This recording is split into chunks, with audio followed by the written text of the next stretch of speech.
নমস্কার, টিআর ব্লগে আপনাদের সবাইকে স্বাগত জানাই। বোন বসে বসে ফোনে কাজ করছে আর মা এখানে মার প্রেসেন্টেকারের কাজ করছে। আমি রান্না করছিলাম, যে মাছ ভাজছি, এগুলো তেলাপিয়া মাছ পুকুর থেকে ধরেছিল, মামি ছিপ ফেলে ধরেছিল, তাই জ্যান্ত মাছের আলু কাঁচকলা দিয়ে ঝোল করব আজকে এই গরমে। তো তেলের উপর একটু পেঁয়াজ আর জিরে দিয়েছিলাম, আর কাঁচা লঙ্কা দিয়ে তারপর আলু কাঁচকলা দিয়ে ভালো করে লবণ হলুদ দিয়ে কষাচ্ছি।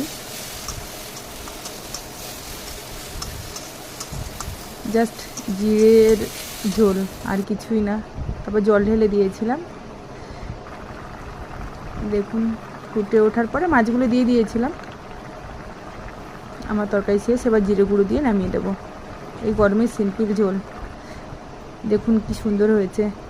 এতক্ষণ থাকার জন্য ধন্যবাদ সবাইকে।